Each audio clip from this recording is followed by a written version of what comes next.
안녕하십니까 여러분, 반갑습니다. 아동심리상담사 과정을 맡은 전미숙입니다. 자, 그럼 그 첫 번째 우리가 알아볼 것은 발달심리라고 하는 것이 무엇인지, 발달심리의 개요에 대해서 정리를 할 텐데요. 이러한 발달심리학이라고 하는 것의 개념 그리고 특징에 대해서 우선적으로 살펴보아야 하겠습니다. 발달이라고 하는 거, 먼저 그 개념이죠.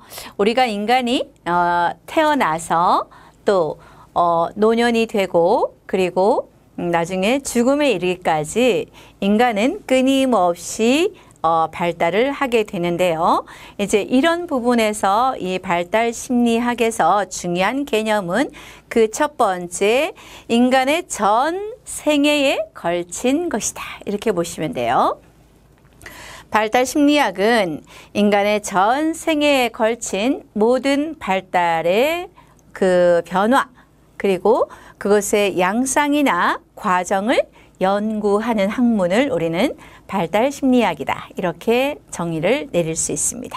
다시 말하면 여기에서 가장 중요한 핵심 키워드는 전 생애에 걸쳤다라는 부분이죠. 그 부분이 여러분들이 이제 가장 중요하게 생각할 핵심이 되겠습니다. 갓난아기가 태어나서 그리고 모태에 있는 그 10달 동안의 그 시기에도 끊임없이 발달을 하죠.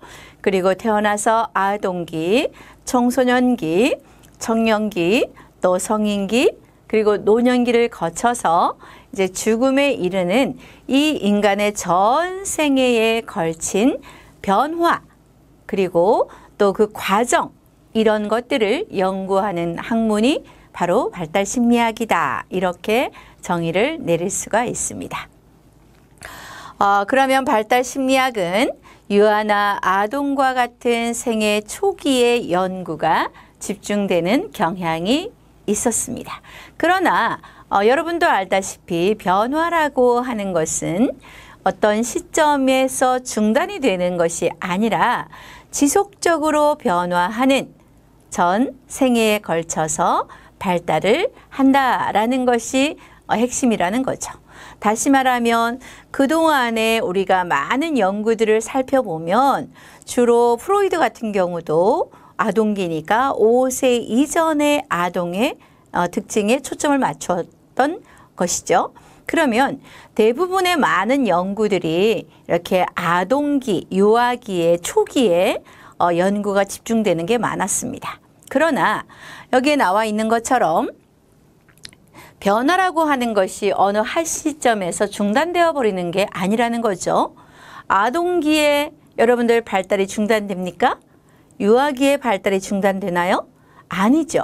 그렇다면 사실상은 인간의 전 생애에 걸쳐서 지속적으로 인간은 변화하고 있다라고 하는 측면에서 우리가 발달이라고 하는 것에 대해서 먼저 여러분들은 개념을 정리를 완벽하게 하셔야 되는 거죠. 그 다음에 이제 발달 심리학의 연구 영역을 우리가 살펴보도록 하겠습니다. 자, 발달 심리학에는 그 발달에 대해서 연구하는 영역들이 있는데요. 그 영역이라는 것의 첫 번째 우리가 연구의 영역은 현상에 대한 기술 연구다. 이렇게 정리를 할 수가 있습니다. 이거는 뭐냐 하면 연구의 1차적인 목적이 사람의 연령이 변화함에 따라서 여러 영역의 심리적인 특성이 변화해 가는 양상을 있는 그대로 기술하는 데 있다. 이렇게 보는 거죠. 여러분들 여기에서 밑줄을 친다면 어떻게 되죠? 연령의 변화를 여러분들이 키워드로 삼으시면 됩니다. 현상 기술은 아이가 태어나서 어렸을 때의 유아기, 그리고 아동기, 그리고 청년기, 그 다음에 청소년기, 청년기, 그 다음에 성인기, 장년기라고도 하죠. 그 다음 노년기라고 하면 그 연령이 변화하는 것에 따라서 무엇도 변하죠? 심리적인 특성도 같이 변화한다는 겁니다. 그래서 그 양상을 있는 그대로 기술하는 것을 우리는 현상기술 연구다. 이렇게 본다는 거죠. 그것이 이 현상기술 영역의 개념이고요. 그 다음에 두 번째 영역은 발달기제연구라고 하는데, 이 발달기제연구는 아동이나 또 성인들이, 청소년이 또는 노인이 연령에 따라서 점점 발달적인 변화가 일어날 때 그 변화가 일어나는 원인이 있다는 거죠. 원인. 그 원인에 대해서 우리가 파악을 해야 되고요. 또 하나는 그 과정을 추론하고 이론화하는 데 주안점을 둔다는 겁니다. 여기에서 핵심은 뭐죠? 원인에 대해서 추론을 하고 그것을 이론화하는 것까지 우리가 연구하는 것은 발달기제연구다. 이렇게 정리를 합니다. 두 개가 명확하게 다르죠.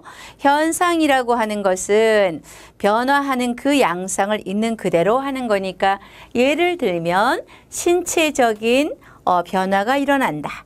우리가 보통 청소년 같은 경우는 청소년기의 제2차 성징으로 인해서 여자아이들은 가슴이 발달하고 남자아이들은 이제 목소리가 변화하고 그리고 또 어깨가 벌어지고 이런 여러 가지 현상에 대해서 있는 그대로 기술하는 것을 현상기술연구라고 한다면, 발달기제는 이러한 변화가 일어나는 원인이라고 하는 게 무엇인가? 그렇다면 이러한 원인에 따라서 앞으로는 어떤 변화가 일어날 것인지를 추론하는 거고요. 그 다음 그 추론으로 끝나는 것이 아니라 그것을 이론화한다는 거죠. 그래서 앞으로 청소년기의 아이들은, 아동기의 아이들은, 노년기의 사람들은 이러이러한 원인에 의하여 앞으로 이러이러하게 될 것이다. 그리고 그것을 이론화까지 만드는 것은 우리가 발달기제연구다. 이렇게 볼 수 있는 것입니다. 자, 그 다음에 이제 여러분들이 중요한 겁니다. 발달과 성장의 개념입니다. 이 내용은 이제 여러분들이 이 공부를 하면서 나중에 또 시험을 보셔야 할 텐데요. 제가 중요하다라고 하는 개념들은 시험의 문제와 또 연결이 될 수 있습니다. 그러니까 여러분들 나름대로 중요하다고 얘기하는 것은 별표를 해두시면 나중에 시험 공부하는 데도 도움이 될 겁니다. 먼저 발달의 개념에 대해서 한번 볼까요? 발달이라고 하는 것은 첫 번째, 인간의 전 생애에 걸쳐 생활 주기에서 나타나는 신체적, 정신적, 사회적, 그리고 경험적인 변화를 말합니다. 신체, 정신, 사회, 경험입니다. 보통 우리가 생, 심리, 사회적 이렇게 얘기합니다.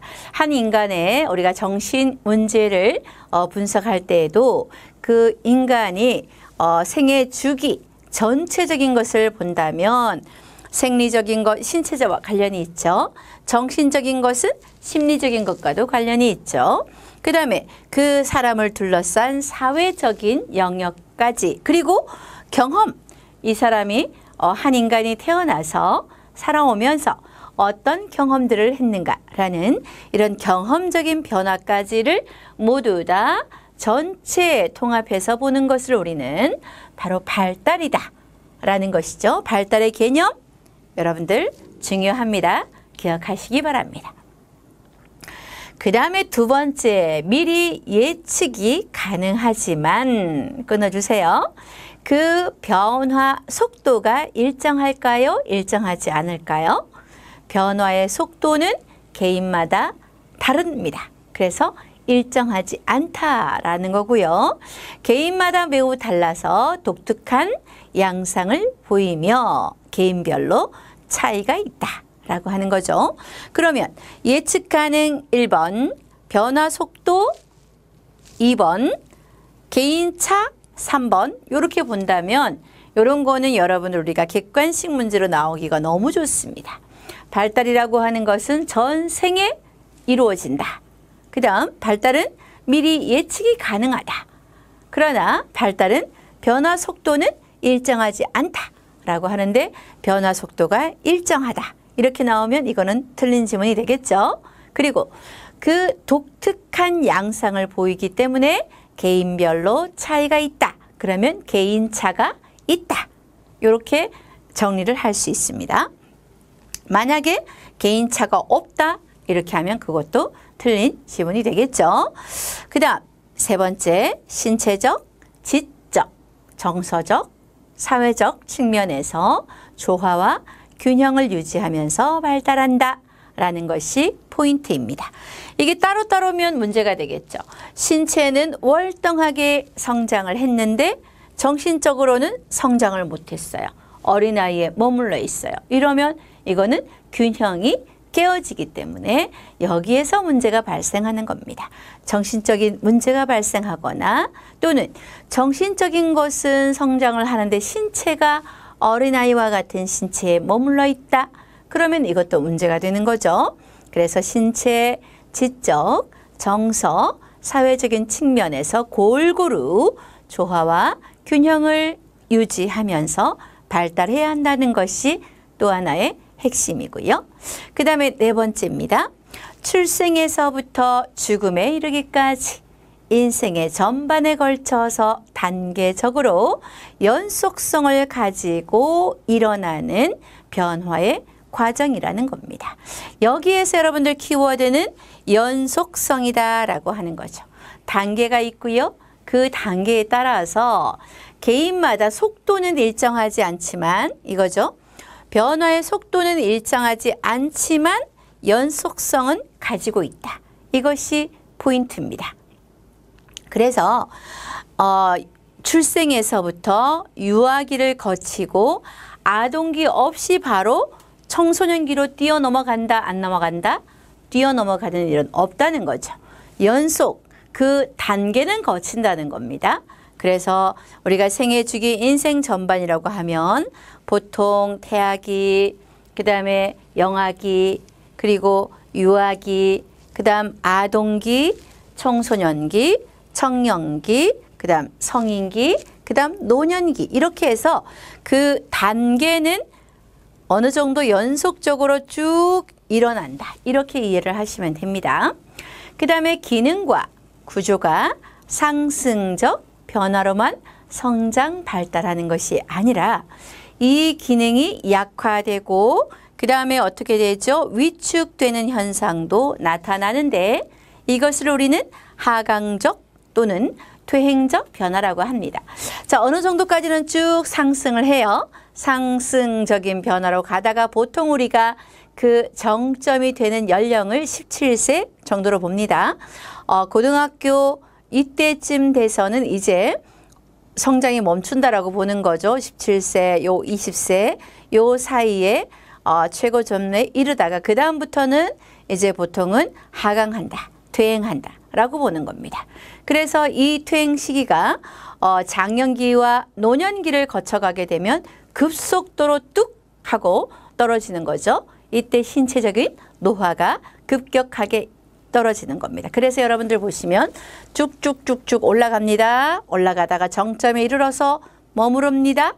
그리고 그때부터는 하강을 합니다. 이렇게 여러분들이 우리가 그림을 그리면 올라가다가 멈추었다가 떨어지는 전 생애에 걸쳐서 상승적 변화도 있지만 하강적, 퇴행적인 변화도 있다라는 것을 기억하시면 되겠습니다. 자, 그 다음에 이제 여러분들 발달과 성장의 개념에 대해서 우리가 보는데 발달에 대해서는 앞에서 상세하게 정리를 했습니다. 그러면 성장이라고 하는 것이 무엇인지 또 우리가 봐야 되겠죠? 자, 성장이라고 하는 것은 신체적인 부분이 어느 단계에 이를 때까지 증가하는 것을 우리는 신체적인 성장이다. 이렇게 보는 거고요. 보통은 여러분들 성장이라고 했을 때 그 용어는 성장통이라는 것과 이해하시면 돼요. 아이들이 성장하다 보면 막 어느 순간에 다리가 아프다고 막 합니다. 이때 아이들이 그 느끼는 통증을 우리는 성장통이라고 하죠. 키가 크려고 갑자기 근육이 막 당겨지니까 늘어나니까 아이들이 그때 아픔을 느껴요. 그거를 우리는 성장통이라고 하고, 그 성장통이 지속되는 동안은 아이들이 키가 엄청나게 성장합니다.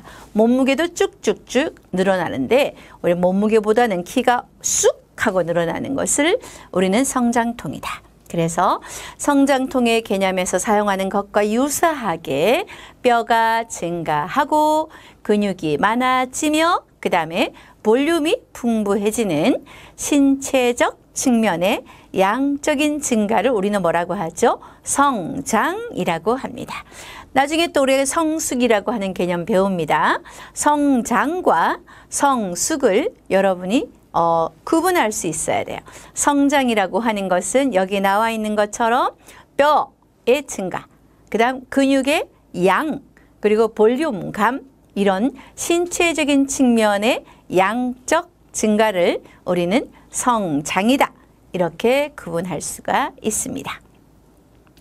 자, 그 다음에 이제 인간 발달에 영향을 미치는 요소 중에서 우리가 앞에서 성장이라고 하는 것은 신체적인 양적인 증가였다면, 성숙은 주로 이제 2차 성징과 관련되는 것을 우리가 질적인 그런 증가, 질적인 변화를 성숙이라는 개념으로 정리할 수가 있고요. 그 다음에 인간 발달에 영향을 미치는 요소입니다.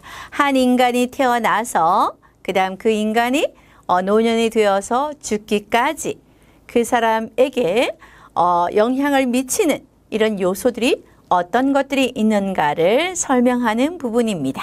여러분도 한번 여러분의 전 생애를 돌아보세요. 지금 뭐 청년기에 있는 분도 있을 거고요. 또 장년기에 있는 분들도 있고요. 또는 노년기에 접어든 분들도 있을 것입니다. 요즘은 인생 우리가 보통 80세, 100세 시대가 되었기 때문에 이런 학습에 대한 개념은 평생 교육의 개념으로 가다 보니까 은퇴를 하고 나서 또 이런 필요한 자격증 공부를 하는 분들이 종종 계십니다. 그래서 저는 여러분들의 연령을 가늠할 수가 없습니다.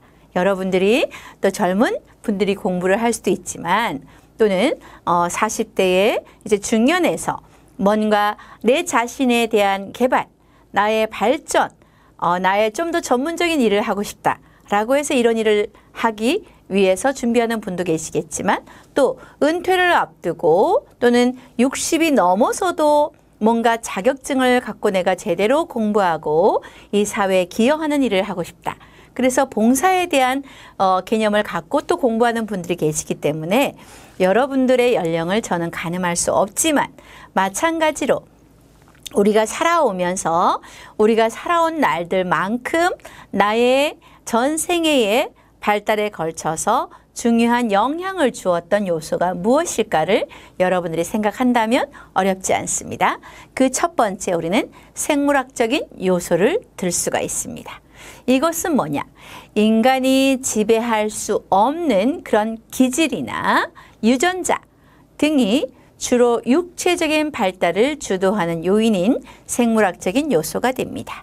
여러분들이 여러분의 기질이나 유전자를 선택할 수 있나요?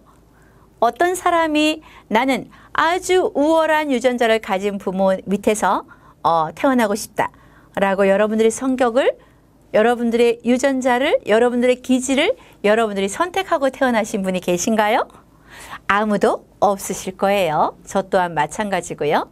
그래서 나는 기질이 좀 부드러운 사람이었으면 좋겠다라고 하는데, 내가 타고난 기질이 부드럽지 않아요. 우리 부모님이 아주 활발하고 강하고 진취적이고 이런 기질을 갖고 계신 분이라면 거기에서 태어나는 자녀도 또한 그런 유사한 기질을 갖고 태어날 확률이 높죠. 그 다음에 부모가 신체적으로 아주 키가 커요. 그러면 그 자녀의 이런 육체적인 발달에서도 신체적으로 키가 큰 자녀가 태어날 확률이 높은 거죠. 바로 이것이 인간 발달에 영향을 주는 요소 중에 첫 번째 생물학적인 요소에 해당이 된다. 이렇게 볼 수가 있습니다. 그 다음에 두 번째는 심리적인 요소가 되겠습니다. 심리적인 요소란 심리적인 기능은 일반인들에게 적용되는 내적 혹은 상호작용의 과정으로 인생의 발달 단계를 통해서 변화가 가능합니다. 자, 여러분들 이 심리적인 요소는 내적인 것과 관련이 됩니다. 주로 또 우리가 살아가면서 많은 사람들과 상호작용을 할 수도 있죠. 그러면 이 생물학적인 것은 어떻게 보면 그 기질, 그 사람의 퍼스널리티라고 하는 성격은 평생 동안 변할까요? 변하지 않을까요? 잘 변하지 않습니다. 여러분들이 키가 큰 기골이 장대한 이런 유전자를 갖고 태어났다면 그것이 여러분들의 어떤 평생을 좌우하는 거죠.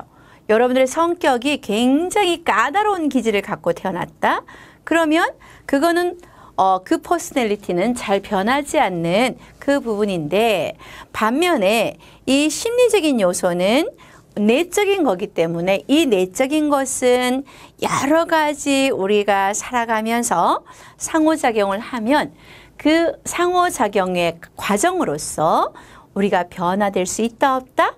충분히 변화될 수가 있습니다.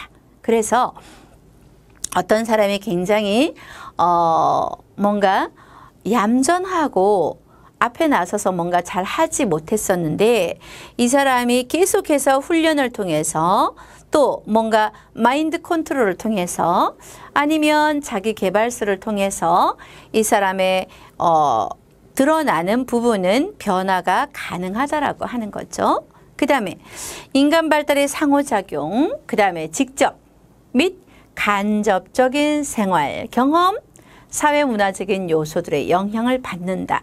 그래서 심리적인 요소는 얼마든지 여러분들이 살아가면서 변화가 가능하다라는 것을 우리가 파악을 할 수가 있습니다. 굉장히 좀 심리적으로 많이 위축됐던 사람들이 얼마든지 이거는 좋은 모델링을 만나서 그 사람과의 관계 형성을 통해서도 또는 직접적으로 아니면 간접적인 우리가 생활 경험이 있죠. 내가 많은 여행을 하면서 세상에 대해서 두려움을 떨쳐버리는 경우도 있죠. 어떤 사람은 굉장히 유약해서 뭔가 새로운 것을 도전하고 하는 것이 두려웠던 사람인데 많은 간접적인 경험을 통해서도 또 책을 통해서도 자기계발서를 통해서도 얼마든지 변화될 수 있고요. 아니면 직접 도전하고 경험하면서 변화될 수 있습니다. 그래서 이 심리적인 것은 우리가 만약에 아동들이라 할지라도 많은 경험을 접하게 해주는 것이 변화의 가능성이 있고요. 노인도 마찬가지입니다. 살아오면서 본인이 별다른 환경에 많이 해보지 않은 것들도 조금 성인기가 되어서 노년기가 되어서 얼마든지 또 자신이 직간접 경험을 통해서 인생의 지혜를 통해서도 심리적인 부분은 변화가 가능하다라는 것을 파악하시면 되고요. 그 다음에 환경적인 요소와 사회 문화적인 요소가 있습니다. 이것은 뭐냐?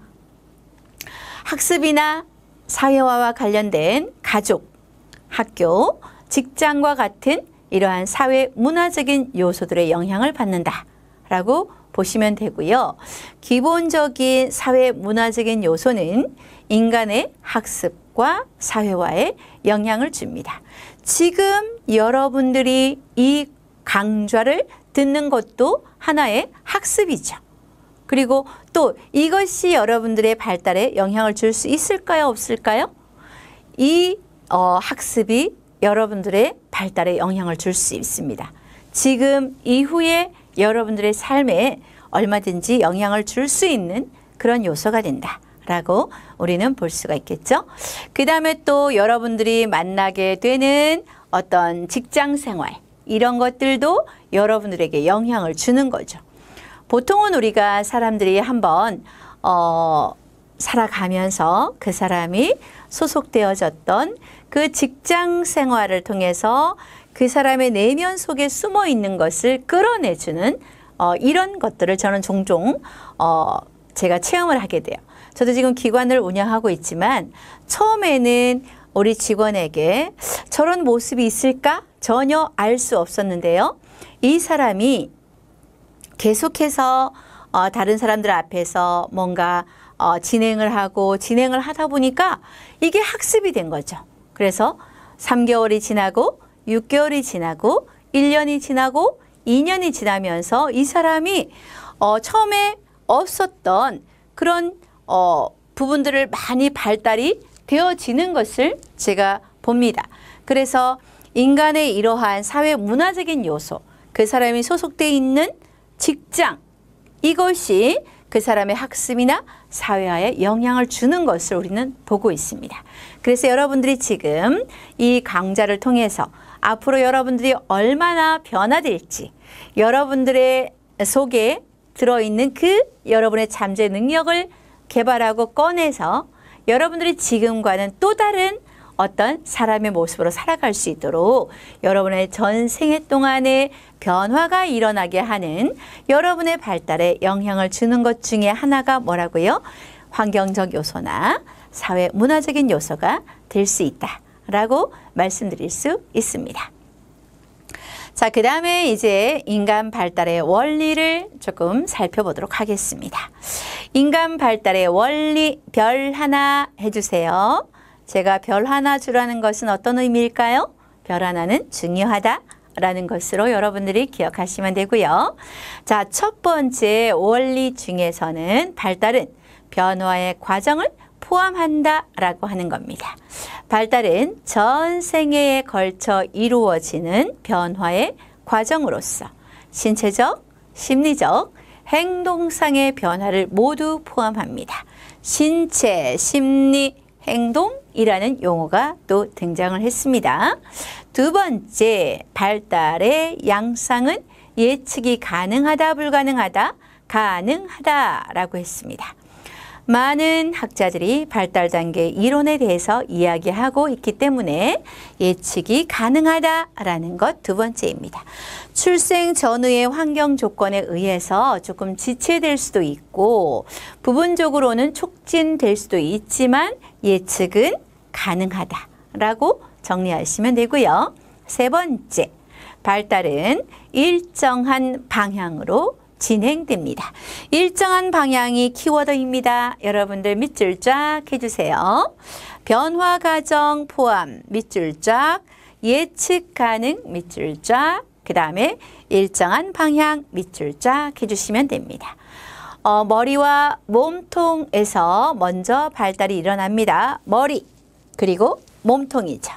그 다음에 나중에 어떻게 갈까요? 팔, 다리로 내려간다는 거죠. 그러면 위에서부터 하부, 그리고 가슴, 이 몸통에서부터 사지로, 끝으로 이렇게 간다고 보시면 돼요. 나중에 일어나죠. 즉 머리에서 아래쪽으로 발달이 이루어지고 몸의 중심에서 몸의 밖으로 발달이 이루어진다. 이렇게 일정한 방향이 있다. 위, 아래, 중심에서 말초, 이렇게 여러분들이 정리하시면 되겠습니다. 그 다음 네 번째, 발달에는 민감적 시기가 있다. 이렇게 볼 수 있어요. 민감한 시기 밑줄 쫙 해주세요. 어느 시기에나 가능한 것이 아니라 발달 영역에 따라서 가장 용이하게 이루어지는 최적의 시기가 있다는 겁니다. 최적의 시기 밑줄 쫙 해주세요. 민감적 시기, 최적의 시기 이렇게 기억하시면 되고요. 그래서 아이가 보통 2돌 전후로 해서 말문이 트여야 되면 그때는 언어적인 자극을 많이 주는 거죠. 그래서 그 시기에 말문이 탁 터질 수 있도록 해줘야 됩니다. 그게 최적의 시기, 민감 시기라고 이해하시면 되고요. 모든 발달 단계 또는 발달 시기마다 그 시기에 대한 사회적 기대가 있다라고 하는 거죠.